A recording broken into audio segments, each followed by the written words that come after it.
Welcome to the Plato Paradigm, a paradigm shift in reading Plato's dialogues. Episode 262, Menexenus 234b. Apparently, just from the mere fact that Menexenus says that he's just come from the bouleuterion, Socrates leaps to the conclusion that Menexenus has put political ambition above education, which includes philosophy. If Hippias Minor is anything to go by, an Athenian aristocrat treats philosophy as a form of conspicuous consumption in which an aristocrat or several aristocrats can waste time listening to someone clever, normally a sophist. In Lysis, Hippothalus told Socrates that the main activity of the boys in the palaestra, the wrestling ground, was talking. He used the word logoi, words. As I suggested last time, the two words combined, education and philosophy, may indicate simply higher education because when the boys were younger, they were being educated in technai, including writing, reading, playing the lyre, chariot racing, and even driving a mule. Although Socrates probably mentioned that last example to illustrate just how restricted Lysis was, because even a slave mule driver could prevent him from trying to drive a mule himself. If the older adolescent aristocrat was still getting an education, it would probably be at the hands of a sophist, and he would no doubt be studying rhetoric. If so, we may understand Socrates to be saying that he has concluded that Menexenus has abandoned the study of rhetoric in order to become the leader or a political leader in Athens. However, simply going to the bouleuterion doesn't guarantee that you get a high-ranking political position in Athens, since most of those positions were allocated by lot. As I said last time, with regard to the bouleuterion itself, all of the participants in the council were allocated by lot. Since we now know that Menexenus was not already a member of the bouleuterion, we may ask ourselves why Menexenus visited the bouleuterion and why Socrates connects the visit with Menexenus's political ambition. Since a visit to the bouleuterion does not really indicate political ambition, we may postulate that Socrates makes his remark in a form of fishing. He wants Menexenus to react to his absurd comment. Socrates made the comment even more absurd by observing that Menexenus would be a young person looking after older people were he to gain power in Athens. And we learn, incidentally, that Menexenus comes from a family of political leaders. There's always one member of the family, at least, who is supposedly looking after the citizens in Athens. Although most positions were allocated by lot, there were some positions which were considered too important to be left in the hands of amateurs, such as the strategos, the commander of the army. For these positions, there were proper elections where the main criterion would be the ability to fulfill the functions of the position, but of course an aristocrat would have some economic advantage despite the mechanisms put in place to prevent corruption. It isn't immediately clear then whether Menexenus will scoff at Socrates' absurd claim or will accept the possibility that he should rule. Luckily, the dialogue doesn't end here, and we have the response of Menexenus. Ean suge o Socrates eas, kai symboliues archen, prothumesomai, edeme u. If you, Socrates, permit and counsel me to rule, I will be eager. If not, then not.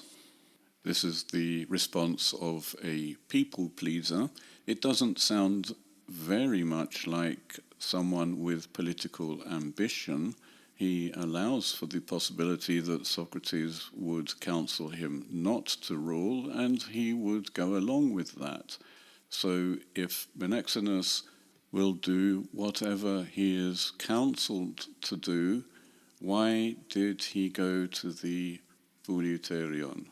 And just to repeat, going to the bouleuterion has nothing to do with political ambition anyway. The best that can be said is that he would learn how to be a counsellor, how the proceedings of the council work. It wouldn't help him to become friends with the councillors. They can't wangle a job for him. The lottery machine is unbiased. As it happens, Menexenus now tells us why he visited the bouleuterion, and we don't have to guess. Nun mentoi efficomen prosto bouleuterion, pythomenos hoti he boule melle hairestai hostis ere epitois apothanusin, tafascarois hoti melus hipoien. Panuge, ala tina heilonto. Now, however, I went to the bouleuterion after I had found out that the council is going to choose who will speak over the dead. For, they're going to do burials. Quite so. But whom did they choose? We're missing quite a bit of information here. Who are the dead? Why are they being buried? Well, obviously that's because they're dead, I suppose, but it does imply that the bodies are in Attica. The people evidently died on a special occasion, because this sounds like an irregular practice to have the council meet in order to choose who will give the eulogy. Menexenus assumes that Socrates knows what he's talking about, and he's quite right to assume that. We, however, would have appreciated a bit more help from the author of the dialogue. All we have to go on is that this event must have happened before 399, which is the year in which Socrates died. Given that Menexenus is already an older adolescent, we can narrow the time period even further to the late Peloponnesian War, but no later than that, since the boule is still functioning. But the lack of further details evidently indicates that the event itself doesn't really matter. What does matter is that there will be burials, there will be a eulogy, an epitaphios, and someone is to be chosen to deliver the eulogy. Indeed, Socrates, in his response, does seem to think that this is the main point, that they were going to choose who would deliver the eulogy. Is Socrates really that interested in who is going to deliver a eulogy? Probably not, but he can see that it is of concern to Menexenus. This is the reason Menexenus went to the bouleuterion in the first place. because he wanted to find out who was going to deliver the eulogy. And probably he wanted to hear the reasoning in the council leading up to the vote. So now let's see who was chosen. Udena, ala, aneballon to esten aurion, oimai mentoi archinon e diona hairethes estai. No one, but they postponed till tomorrow. But I think that either Archinos or Dion will be chosen. The mention of these two orators actually helps us to place the dramatic date of the dialogue to between 402 and 400, sometime after the restoration of the democracy, after the Spartans had abolished all of the democratic institutions, and of course before the death of Socrates. So this gives us a period of about 2 years.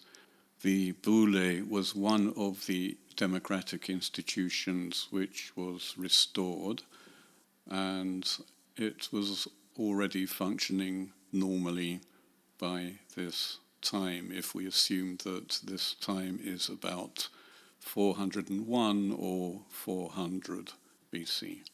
Archinus is one of the leading democrats who helped restore democracy after 403.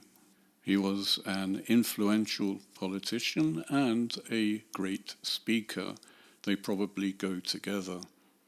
It would be hard to be an influential politician without rhetoric. Dion, which becomes Dio in Latin, and from there Dio in English, is less known to us. He was probably just as good a speaker as Archinus at the time, and we know that only because of this testimony in this dialogue. Menexenus appears to make a prediction that tomorrow one of these two speakers will be elected, but it's probably based on what he heard in the boule this day. The merits of all the candidates would have been heard, and people would already have been deciding who not to choose, and probably they decided already that tomorrow they would be choosing between these two people in particular. This brings us to what Menexenus was actually doing in the bouleuterion.